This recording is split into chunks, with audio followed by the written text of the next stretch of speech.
কিন্তু আরও একটা ছবি দেখাই এসএসকেএম হাসপাতালে, যেখানে 15 দিন ধরে একজন মুমূর্ষু রোগী যিনি মুর্শিদাবাদ থেকে এসছেন সুদূর কলকাতায়, এখনো পর্যন্ত তিনি বেড পাননি। হাসপাতালের সামনে একটি গাছতলায় এই মুহূর্তে আশ্রয় তার। ওয়েন্দ্রিলা আমাদের প্রতিনিধি এই মুহূর্তে আমাদের সঙ্গে রয়েছে। ওয়েন্দ্রিলা, জানাও কেন তিনি এখনো পর্যন্ত বেড পাচ্ছেন না, হাসপাতালের তরফ থেকে কি জানানো হচ্ছে? আর সর্বোপরি যেটা জানবার চেষ্টা করব, শহর কলকাতা কেন মুর্শিদাবাদ থেকে এত দূরে? মুর্শিদাবাদে কোনো সুপার স্পেশালিটি হাসপাতাল নেই, সেখানে চিকিৎসা হয় না?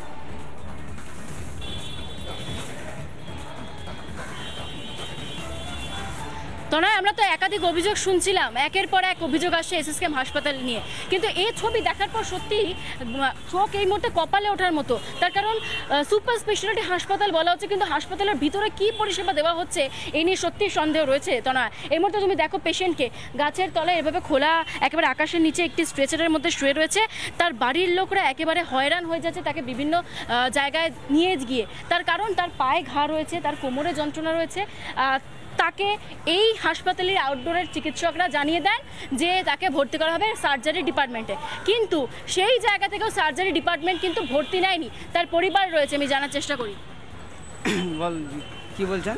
আমি বললাম যে এই যে 15 দিন দাঁড়িয়ে রয়েছেন, আর কতদিন ধরে অপেক্ষা করবেন?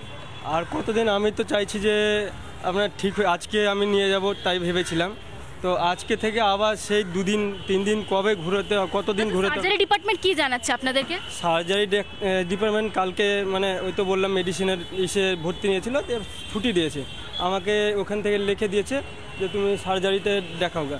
সার্জারিতে দেখালাম, সার্জারিতে বললো যে সার্জারিতে হবে না, তুমি না বেডের কথা বলিনি, সার্জারিতে নেই বললো, তোমাকে বললো যে ইসে দেখো গা, এই প্লাস্টিক সার্জারিতে।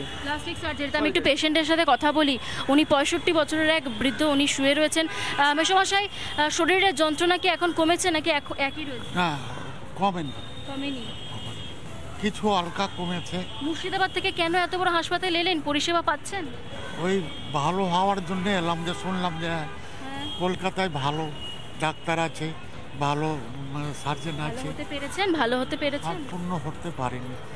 সম্পূর্ণ হতে পারেনি। এখনো ব্যথা করছে, উঠতে পারছি না, বসতে পারছি না। আপনার পায়ে এখানে ঘা রয়েছে মেশমশাই, আপনি এরকম খোলা জায়গায় রয়েছেন, মশা মাছি, ওখানে ইঁদুরও আমি দেখতে পেয়েছি। এরকম একটা অস্বাস্থ্যকর পরিবেশে তো আপনার পায়ের ঘা তো আরো বাড়বে। হ্যাঁ, ওর জন্য আবার সেই কোথাও আশ্রয় নিতে হবে, উপায় নাই। স্ট্রেচারও নাকি আপনাদেরকে কালকে দিয়ে দেওয়ার জন্য বলা হয়েছে। হ্যাঁ, কি করবেন, কোথায় যাবেন তাহলে? যদি না ভর্তি নাই তাহলে বাড়ি যেতে হবে। কতদিন ধরে ভর্তি হতে পারছেন না? কালকে তো ছুটি দিল, আজকে মানে আপনারা সার্জারি বিভাগে দেখাতে গিয়েছিলেন, সার্জারি নিল না, আপনারা বাধ্য হয়ে মেডিসিনে দেখালেন, কিছুদিন ভর্তি থাকলেন, কিন্তু সার্জারি নিচ্ছে না, সেখানে বলছে যে আমরা নেব না। আর নেব না এখন, তাও সম্পূর্ণ বলেছে কিনা ছেলেটা জানে। আমি তাদের কাছে যাই, পরিবারের লোকের কাছে, কেন সমস্যা এতটা হচ্ছে? আপনারা তো ঘুরছেন, বাবাকে নিয়ে এসেছিলাম, বললাম তো আপনাকে। ওই তো 7 তারিখে গেলাম, প্রথমে এমার্জেন্সিতে আসলাম, জুন মাসের 7 তারিখ। জুন মাসে, ধরো আমি আরেকবার জানিয়ে রাখবো, জুন মাসের 7 তারিখ থেকে এটা জুলাই মাসের 7 তারিখ হতে চললো। সেই জায়গায় 1 মাস আপনারা ঘুরছেন, কিন্তু আপনার বাবা তো নিজেই রয়েছেন রোগী, বলছেন আমি সুস্থ হতে পারলাম না। হতে পারিনি, এখনো সুস্থ, পুরো শরীর সুস্থ, মানে আপনার 100%-এর মধ্যে যে আমার 30% সুস্থ হবে সেরকম সুস্থ হয়নি। সুপার স্পেশালিটি হাসপাতাল, এসএসকেএম হাসপাতাল, আশা নিয়ে ভরসাতে এসেছি যে সুপার হাসপাতাল আপনার যে এখানে সার্ভিসটা ভালো দেয়, এই জন্য এসেছি। আমি এতদূর মুর্শিদাবাদ থেকে এমনি আসিনি, আমি এই ভালোর জন্য এসেছি। আমি তো শুধুমাত্র যে মুর্শিদাবাদ থেকে যিনি এসছেন মুমূর্ষু রোগী তিনি নন, সমস্ত মানুষজন তারা কিন্তু আসেন কেবলমাত্র সুস্থতার জন্য, ভালো পরিষেবা পাবেন, ভালো চিকিৎসা পাবেন সেই কারণে। কিন্তু সত্যিই কি তারা পাচ্ছেন? এই প্রশ্নের উত্তর আমরা কবে পাবো সত্যিই জানি না। শুধুমাত্র যে এই হাসপাতালগুলো ছবি দেখাচ্ছে তা তো নয়, একই সঙ্গে শহর কলকাতার ছবিটাও কিন্তু কার্যত একই রকম। এসএসকেএম হাসপাতাল এবং সেই এসএসকেএম হাসপাতালেও কার্যত সেই একই রকমের ঘটনা সামনে আসছে, যেখানে বহু দূর দূরান্ত থেকে, জেলার বিভিন্ন প্রান্ত থেকে রোগীরা তারা আসছেন চিকিৎসার জন্য, কিন্তু বহির্বিভাগে তাদেরকে অপেক্ষা করে থাকতে হচ্ছে। কোনো সময় তারা বেড পাচ্ছেন না, কোনো সময় তারা চিকিৎসা পাচ্ছেন না, এমনটাই অভিযোগ মূলত বিভিন্ন সময় উঠে আসছে। এসএসকেএম হাসপাতালের ছবিটাই কিন্তু কার্যত আপনাদের সামনে আমরা তুলে ধরলাম। এবং এই এসএসকেএম হাসপাতাল সুপার স্পেশালিটি হাসপাতাল, এবং সেই সুপার স্পেশালিটি হাসপাতালের বাইরে রোগীদেরকে শুইয়ে রাখা হয়েছে, অর্থাৎ বেডের অভাব। এসএসকেএম হাসপাতালের বাইরে শুয়ে রয়েছে রোগী, বেড পর্যাপ্ত নেই, অথচ গোটা রাজ্যের বিভিন্ন প্রান্ত থেকে রোগীরা তারা আসছেন এবং এই রকম ভাবেই বেড না পেয়ে বাইরে হয়রান হতে হচ্ছে তাদের। এইরকমই এক রোগীর পরিবারের সঙ্গে কথা বলেছেন আমাদের প্রতিনিধি বৈন্দ্রিলা, দেখাই। মাকে নিয়ে কতদিন ধরে এখানে দাঁড়িয়ে বসে আছে? 3 দিন থেকে। কি বলা হচ্ছে এসএসকেএম থেকে? ও বলছে যে এখানে যাও, ওখানে থেকে লাইনে লাগিয়ে ফের ওখানে যাচ্ছে। তো বলছে এখন মানে আগে রিপোর্ট করতে হবে, রক্ত রিপোর্ট, আর যেটিকে রিপোর্ট ছিল ওটিকে রিপোর্টে হবে না বলছে। এখন মানে মাথায় ব্লেড জমা আছে আর পাত্রিতে পাথর আছে, তো অপারেশন করতে হবে। তো ওই জন্যই মানে যেটি ডাক্তার আছে ওনারা বলেছে যে আগামী শুক্রবার ভর্তি করবে, এটিকে রিপোর্ট এখন লাগবে। বুধবারে আমরা এখানে কাউন্টারে গেছি এক্সরে জন্য কাগজ নেব, তো উনি বললেন যে ডাক্তারবাবুর সাইন লাগবে, যেখানে আপনি দেখেছিলেন ওইখানকার সিগনেচার স্ট্যাম্প।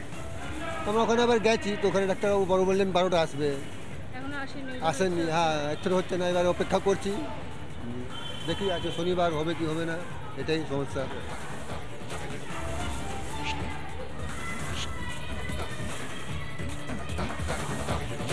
আমরা সেই ওয়েন্দ্রিলা পাঠানো প্রতিবেদন দেখলাম, যেখানে রোগীর পরিজনদের সঙ্গে কথা বলছিলেন আমাদের প্রতিনিধি এবং কতটা সমস্যার মধ্যে তারা রয়েছেন সেটাই কিন্তু উল্লেখ করলেন। একই সঙ্গে কলকাতা মেডিকেল কলেজ হাসপাতাল, সেখান থেকে ভুরি ভুরি অভিযোগগুলো সামনে আসে। অনুপম আমাদের প্রতিনিধি এই মুহূর্তে আমাদের সঙ্গে। অনুপম, অভিযোগটা কি করছেন?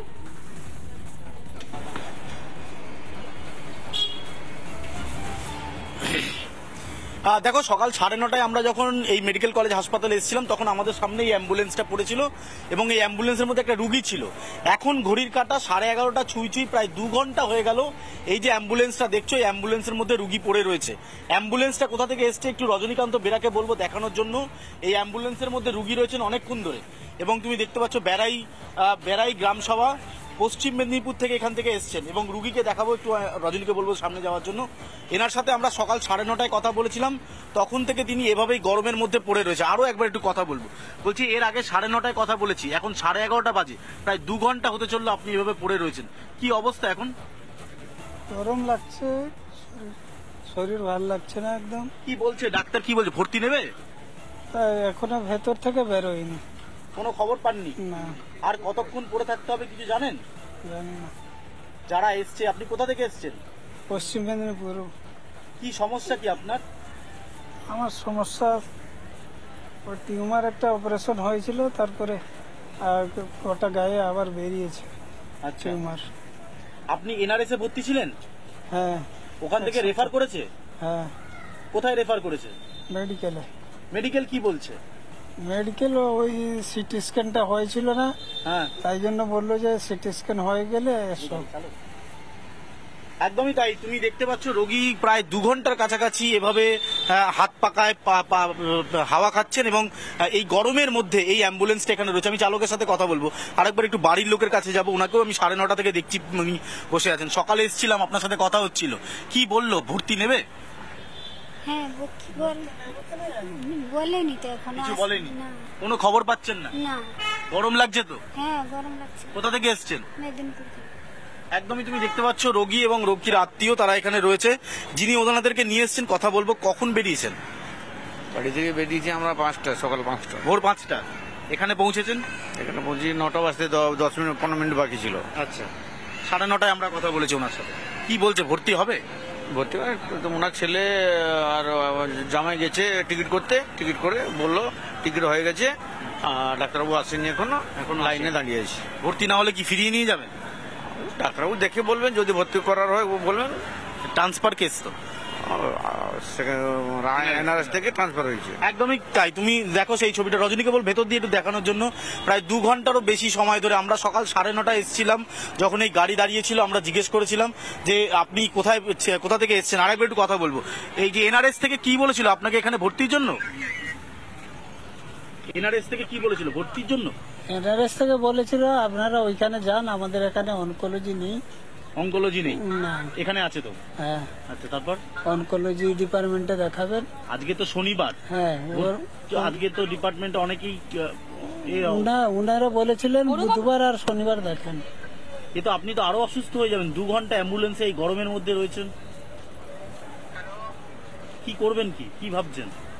আমার কি ভাববো, আমি পেশেন্ট কি ভাববো? গরিব মানুষ কি করবে, কোনো উপায় নেই। সরকারি কথা বললে যে 2 ঘন্টা ধরে পেশেন্টে তিনি রয়েছেন এইরকম ভাবে অ্যাম্বুলেন্সে শুয়ে, কিন্তু এখনো পর্যন্ত তিনি বেড পাননি।